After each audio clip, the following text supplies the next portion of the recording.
Hello everyone, I hope all are you very well. जैसे कि आप लोगों ने हमारी 2 वीडियो देखी है सोफ़ी का संसार की पार्ट 1 और पार्ट 2। उसमें हमने सोफ़ी का संसार नामक उपन्यास से 2 स्टोरियां उठा करके उसमें आपको बताया है, और आज हम इस वीडियो में आपको उसी उपन्यास की 3rd स्टोरी बताने चल रहे हैं, जिस स्टोरी का नाम है एक विचित्र प्राणी। Hello again. जैसा कि तुम देख सकती हो, दर्शन शास्त्र का यह छोटा कोर्स आसान किस्तों में आएगा। कुछ और प्रारंभिक टिप्पणियां यह हैं। मैंने पहले भी कहा कि अच्छा दार्शनिक होने के लिए जिस एकमात्र चीज की जरूरत है वह है विस्मित होने की क्षमता। यदि मैंने नहीं कहा तो मैं फिर से कहता हूँ, अच्छा दार्शनिक होने के लिए हमारे पास होनी चाहिए सिर्फ विस्मित होने की क्षमता। शिशुओं में यह क्षमता होती है, इसमें आश्चर्य की कोई बात नहीं है। कुछ महीने गर्भ में रहने के बाद वे रपटते हुए एक बिल्कुल नई यथार्थ जगत में बाहर आ जाते हैं, पर जैसे जैसे वे बड़े होते हैं उनमें विस्मय की यह क्षमता क्षीण होने लगती है। ऐसा क्यों होता है, क्या तुम जानती हो? अगर कोई शिशु पैदा होते ही बातचीत कर सकता तो संभवतः हमें बता सकता कि वह किस अद्भुत दुनिया में आ गया है। उसकी तरह हम भी अपने इर्द गिर्द विस्मय से देखते हैं, जैसे वह धीरे धीरे शब्द प्राप्त करता है। बच्चा सिर उठाकर देखता है कि, और हर बार कुत्ता देखने पर वो क्या कहता है? बाऊ बाऊ। ठीक है, मतलब भाव भाव कहने की कोशिश करता है पर वो बाऊ बाऊ बोलता है। वह अपने वाकन में उछलता कूदता है, अपनी बाहें लहराता है और बोलता है बाऊ बाऊ बाऊ बाऊ। हम जो उम्र में बड़े और अधिक बुद्धिमान हैं, बच्चे के उत्साह से कुछ परेशान हो जाते हैं। ठीक है, यह एक बाऊ बाऊ है, हम कहते हैं। अब कृपया शांत हो जाओ। हम मुग्ध नहीं होते, हमने पहले भी कुत्ता देखा है। ठीक है, वो तो बच्चा खुश हो गया, उसने नया नया देखा है, क्योंकि अभी थोड़ा और बड़ा होने पर वह अब कुत्ते के पास से गुजरता है तो वह उत्तेजित नहीं होता, पर इससे पहले वह शायद सैकड़ों बार बाऊ बाऊ के आश्चर्य मिश्रित आनंद को दोहरा चुका होता है। यही बात हाथी या एक हिप्पोपोटामस के बारे में भी होती है, किंतु बच्चे के ठीक से बोलना सीखने से बहुत पहले और दार्शनिक रूप से सोचना सीखने से बहुत पहले दुनिया उसके लिए मात्र एक आदत बन गई होती है। यदि तुम मुझसे पूछो तो मैं कहूँगा यह एक बड़ी दुखद स्थिति है।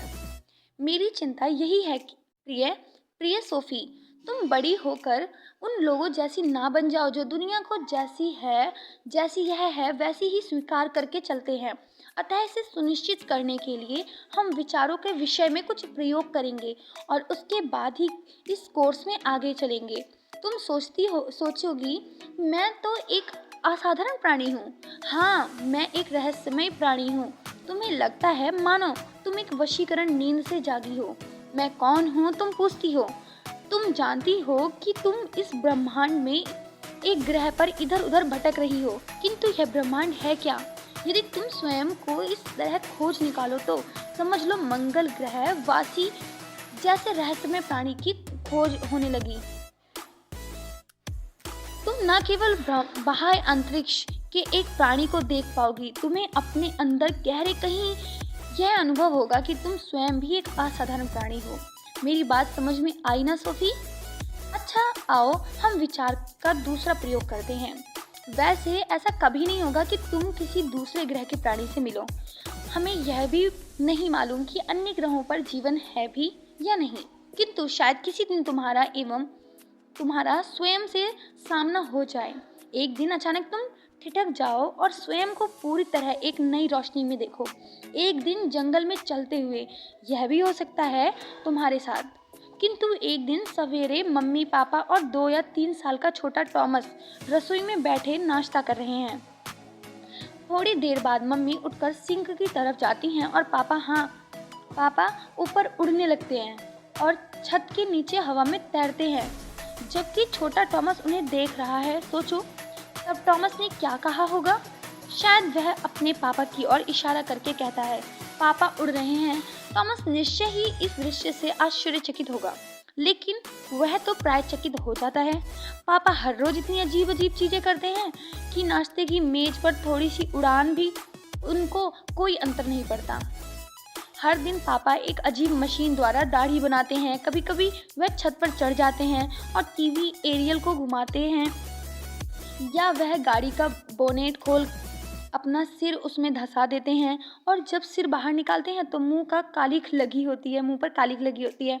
अब मम्मी की बारी है। वह टॉमस की सुनकर एकदम तेजी से मुड़ती हैं।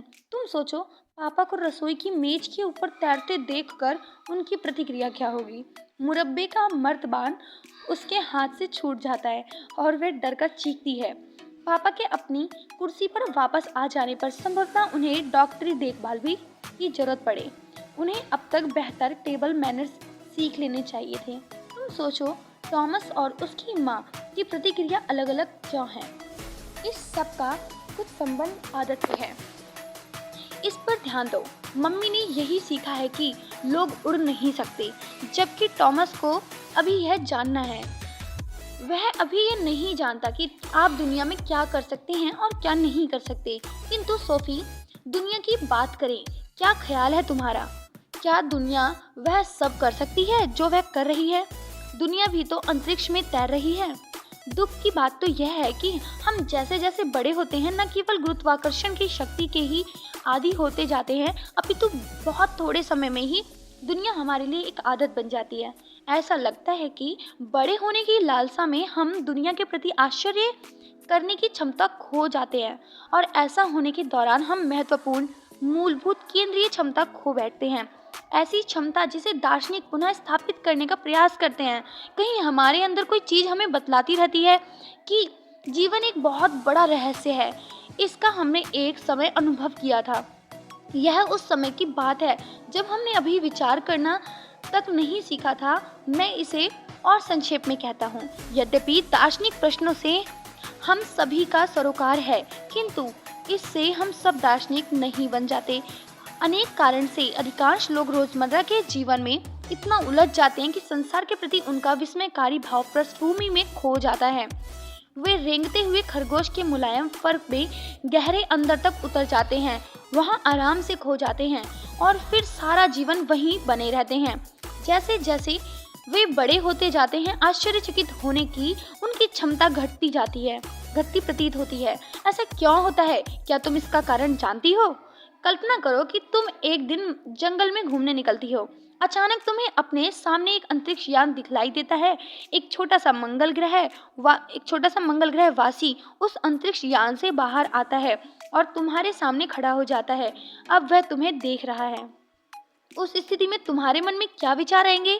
कोई बात नहीं, इसे भूल जाओ, यह महत्वपूर्ण नहीं है। किंतु क्या तुमने कभी इस तथ्य पर विचार किया कि तुम स्वयं एक मंगल ग्रह वासी हो? बच्चों के लिए यह दुनिया और इसकी हर चीज नई है, कुछ ऐसी जो आश्चर्य को जन्म देती है। वयस्कों के साथ ऐसा नहीं है। अधिकांश वयस्क लोग इस दुनिया को जैसी है वैसी ही स्वीकार करके संतुष्ट हो जाते हैं। लेकिन निसंदेह दार्शनिक इसके उल्लेखनीय अपवाद हैं। दार्शनिक कभी भी दुनिया का बिल्कुल आदी नहीं होता। उसे दुनिया कुछ अनुचित, चौंकाने वाली एक पहेली जैसी दिखती है। इस प्रकार दार्शनिकों और बच्चों में एक महत्वपूर्ण समान क्षमता है। तुम चाहो तो कह सकती हो कि एक दार्शनिक जीवन भर एक नन्हे बच्चे जैसा जिज्ञासु बना रहता है। सोफी, इसलिए अब तुम्हें स्वयं तय करना है, क्या तुम ऐसी बच्ची हो जो अभी तक दुनिया से उबी नहीं है, या तुम एक ऐसी दार्शनिक हो जो प्रण कर चुकी है कि वह कभी ऐसी नहीं बनेगी। यदि तुम अपना सिर झटक दो और अपने आप को बच्ची और दार्शनिक दोनों में से कोई भी ना मानो तो इसका मतलब यह हुआ कि तुम दुनिया की इतनी आदी हो चुकी हो कि अब यह तुम्हें आश्चर्यचकित नहीं करती। सावधान, तुम खतरे में हो और यही कारण है कि तुम्हें दर्शन शास्त्र का यह कोर्स प्राप्त हो रहा है। दुनिया के किसी भी दूसरे लोगों की तरह मैं तुम्हें कभी भी जिज्ञासाहीन, उदासीन नहीं बनने दूंगा। मैं चाहता हूँ कि तुम्हारा जिज्ञासु मन सदैव सक्रिय रहे। इसकी कोई फीस नहीं लगेगी, इसलिए यदि तुम इसे पूरा नहीं करती तो तुम्हें कोई पैसा वापस भी नहीं मिलेगा। फिर भी किसी भी समय यदि तुम इस कोर्स को छोड़ना चाहो तो तुम ऐसा करने के लिए स्वतंत्र हो। उस सूरत में तुम्हें मेरे लिए एक संदेश मेल बॉक्स में छोड़ना होगा। एक जीवित मेंढक से काम हो जाएगा।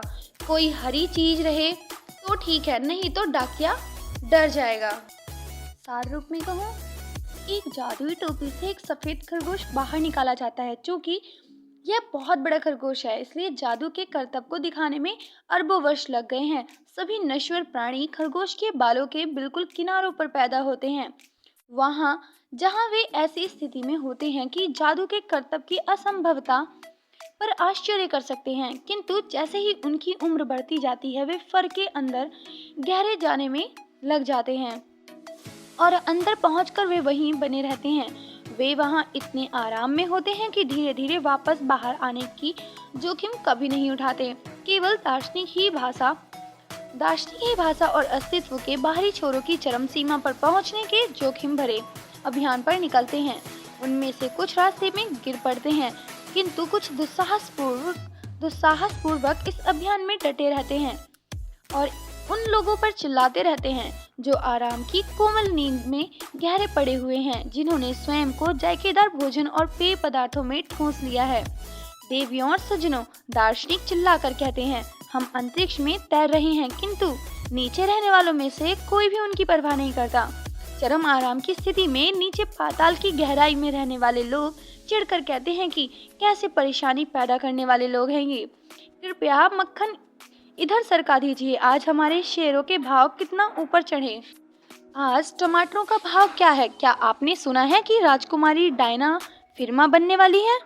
उस दिन तीसरे पहर जब सोफी की माँ घर लौटी तो सोफी किसी गहरे मानसिक आघात की स्थिति में थी। उसने रहस्यमय दार्शनिक के पत्रों वाला डिब्बा गुप्त स्थान पर सुरक्षित छिपा दिया था। सोफी ने अपना होमवर्क शुरू करने की कोशिश की, किंतु वह बैठी बैठी केवल वही सोचती रही कि उसने पढ़ा क्या था। इतनी जोर से उसने पहले कभी नहीं सोचा था। अब वह बच्ची नहीं रह गई थी, किंतु वह अभी इतनी बड़ी भी नहीं हुई थी। सोफी ने महसूस किया कि उसने खरगोश की आरामदेह फर के अंदर जाना पहले ही शुरू कर दिया था। बिल्कुल वही खरगोश जो विश्व की जादुई टोपी से बाहर निकाला गया था, किंतु दार्शनिक ने उसे रोक दिया। उसने क्या विश्व की जादुई टोपी से बाहर निकाला गया, किंतु दार्शनिक ने उसे रोक दिया था। उसने क्या, यह कोई स्त्री थी? सोफी की गर्दन को पीछे से पकड़ लिया था और उसे ऊपर उठाकर फर के छोर पर लाकर छोड़ दिया था, जहां वह बच्ची के रूप में खेला करती थी, और वहां से एक बार फिर दुनिया देख रही थी, मानो बिल्कुल पहली बार देख रही हो। इसमें कोई संदेह नहीं कि दार्शनिक ने उसे बचा लिया था। अज्ञात पत्र लेखक ने उसे दैनिक जीवन की छोटी छोटी निरर्थक हल्की फुल्की बातों से बचा दिया था। जब 5 बजे मम्मी घर आई तो सोफी ने उसे खींचकर लिविंग रूम की आराम कुर्सी में धकेल दिया। मम्मी, क्या तुम ऐसा नहीं सोचती कि जीवित होना कितना आश्चर्यजनक है? उसने शुरुआत की। सोफी की बात सुनकर माँ एकदम चौंक गई कि एकाएक उसने कोई उत्तर नहीं दिया। रोज जब वह घर आती थी तो सोफी प्राय होमवर्क कर रही होती थी। हाँ, मुझे भी कभी कभी ऐसा लगता है, माँ ने कहा। कभी कभी? हाँ, किंतु क्या तुम यह नहीं सोचती कि दुनिया का इस तरह बने रहना कितना अद्भुत है? अच्छा सोफी, इस तरह बोलना बंद करो। क्यों? शायद तुम यह सोचती हो कि ये दुनिया बिल्कुल सामान्य है। क्यों, क्या यह नहीं है? सोफी ने महसूस किया कि दार्शनिक सही था। बड़े होने पर लोग यह मान लेते हैं कि दुनिया सदा से ही ऐसी ही थी और फिर अपने नीरस अस्तित्व के वशीकरण में ऐसे सो जाते हैं जैसे लोरी गाकर सुला दिए गए हों। तुम दुनिया की इतनी आदी हो गई हो कि अब तुम्हें कोई भी आश्चर्यचकित नहीं करता। तुम यह सब क्या बोल रही हो? मैं कह रही हूँ कि तुम सब चीजों को बेहद आदी हो गई हो। दूसरे शब्दों में एकदम मंद। तुम्हारा मेरे साथ इस तरह बात करना मुझे पसंद नहीं है। ठीक है, मैं इसे दूसरी तरह से कहती हूँ। तुमने अपने आप को सफेद खरगोश की फर में बहुत गहराई में लाकर रख दिया है, जिसे इस समय में विश्व की जादुई टोपी से बाहर निकाला जा रहा है, और 1 मिनट में तुम आलू उबलने रख दोगी। उसके बाद तुम अखबार पढ़ोगी और फिर आधे घंटे की नींद के बाद तुम टीवी पर खबरें देखने लगोगी। उसकी माँ के चेहरे पर चिंता का भाव उभर आया। वह वाकई रसोई में गई और आलू उबलने रख दिए। कुछ देर बाद वह लिविंग रूम में आ गई और इस बार माँ थी जिसने सोफी को आराम कुर्सी में धकेल दिया। देखो, कुछ है जिसके बारे में मुझे तुमसे आवश्यक बात करनी है, माँ ने शुरू किया। माँ की आवाज से सोफी समझ गई कि यह कोई गंभीर मामला था। तुमने कोई नशीली दवा वगैरह तो नहीं ली है बेटी? सोफी का मन हंसने को हुआ, किंतु फिर वह समझ गई कि इस समय वह यह सवाल क्यों उठाया जा रहा था। तुम्हारा दिमाग फिर गया है क्या? सोफी ने कहा। नशीली दवा तो तुम्हें और भी मंद कर देती है। इसके बाद उस शाम नशीली दवाओं या सफ़ेद खरगोश की कोई चर्चा नहीं हुई। आई होप आपको ये वाला पार्ट बहुत इंटरेस्टिंग लगा होगा और ये हमारी वीडियो का थर्ड पार्ट है, सोफी का संसार।